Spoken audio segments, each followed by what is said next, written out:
ವೀಕ್ಷಕರೇ ನಮಸ್ಕಾರ, BN ಟಿವಿಗೆ ಸ್ವಾಗತ. ವೀಕ್ಷಕರೇ, ಜೆಡಿಎಸ್ ರಾಜ್ಯಾಧ್ಯಕ್ಷರಾಗಿ ಮಾಜಿ ಮುಖ್ಯಮಂತ್ರಿ ಹಾಗೂ ಕೇಂದ್ರ ಸಚಿವ HD ಕುಮಾರಸ್ವಾಮಿ ಅವರು ಪಕ್ಷವನ್ನ ಮುನ್ನಡೆಸುತ್ತಾ ಇದ್ದಾರೆ. ಆದರೆ ಮುಂದಿನ ದಿನಗಳಲ್ಲಿ ಜೆಡಿಎಸ್ ಪಕ್ಷದ ಸಾರಥಿಯಾಗಿ ನಿಖಿಲ್ ಕುಮಾರಸ್ವಾಮಿ ಮುನ್ನಡೆಯುವ ಕುರಿತು ಮಾಜಿ ಪ್ರಧಾನಿ ಹಾಗೂ ಜೆಡಿಎಸ್ ವರಿಷ್ಠರಾದ HD ದೇವೇಗೌಡ ಅವರು ಸುಳಿವನ್ನ ನೀಡಿದ್ದಾರೆ. ಕಳೆದ 3 ಚುನಾವಣೆಯಲ್ಲಿ ಸ್ಪರ್ಧೆಯನ್ನ ಮಾಡಿ ಸೋಲನ್ನ ಅನುಭವಿಸಿರುವ ನಿಖಿಲ್ ಕುಮಾರಸ್ವಾಮಿಗೆ ಪಕ್ಷದ ಬಲು ದೊಡ್ಡ ಜವಾಬ್ದಾರಿಯನ್ನ ವಹಿಸಲು ಜೆಡಿಎಸ್ ವರಿಷ್ಠ HD ದೇವೇಗೌಡರು ಮುಂದಾಗಿದ್ದಾರೆ. ಬಹುತೇಕ ಇವರು ರಾಜ್ಯಾಧ್ಯಕ್ಷರಾಗುವುದು ಖಚಿತ ಎಂದು ಹೇಳಲಾಗ್ತಿದೆ.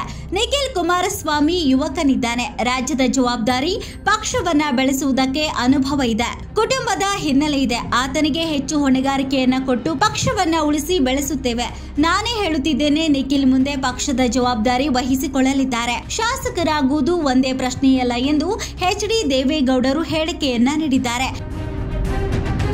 ಕೇಂದ್ರ ಗೃಹ ಸಚಿವ ಅಮಿತ್ ಶಾ ಅವರನ್ನ ನಿಖಿಲ್ ಕುಮಾರಸ್ವಾಮಿ ಭೇಟಿ ಮಾಡಲಿದ್ದಾರೆ ಎನ್ನುವಂತಹ ಪ್ರಶ್ನೆಗೆ ಉತ್ತರ ನೀಡಿದ ಮಾಜಿ ಪ್ರಧಾನಿ HD ದೇವೇಗೌಡರು, ನಾವು ಈಗಾಗಲೇ ಕಾಂಗ್ರೆಸ್ನಿಂದ ದೂರ ಸರಿದಿದ್ದೇವೆ.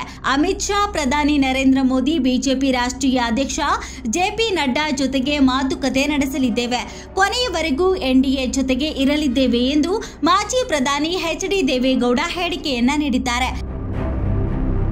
ಇನ್ನು ಹಾಸನ ಕಾಂಗ್ರೆಸ್ ಸಮಾವೇಶದ ಕುರಿತು ಮಾತನಾಡಿ, ಹಾಸನ ಕಾಂಗ್ರೆಸ್ ಸಮಾವೇಶದಲ್ಲಿ ಅವರು ಏನೇನು ಮಾತನಾಡಿದ್ರು, ಎಷ್ಟು ಜನ ಸೇರಿದ್ರು, ಯಾವ್ಯಾವ ಜಿಲ್ಲೆಯಿಂದ ಜನ ಬಂದಿದ್ರು ಎಂಬ ಎಲ್ಲ ಮಾಹಿತಿಯನ್ನ ಸಂಗ್ರಹ ಮಾಡಿದ್ದೇನೆ. ಅದಕ್ಕೆಲ್ಲ ಕೇಂದ್ರ ಸಚಿವ HD ಕುಮಾರಸ್ವಾಮಿ, ನಿಖಿಲ್ ಕುಮಾರಸ್ವಾಮಿ ನಮ್ಮ ಪಕ್ಷ ಉತ್ತರ ಕೊಡಲಿದೆ. ನನಗೆ ವಯಸ್ಸಾಗಿದೆ ಎಂದು ದೇವೇಗೌಡ ಸ್ಪಷ್ಟನೆ ನೀಡಿದ್ದಾರೆ.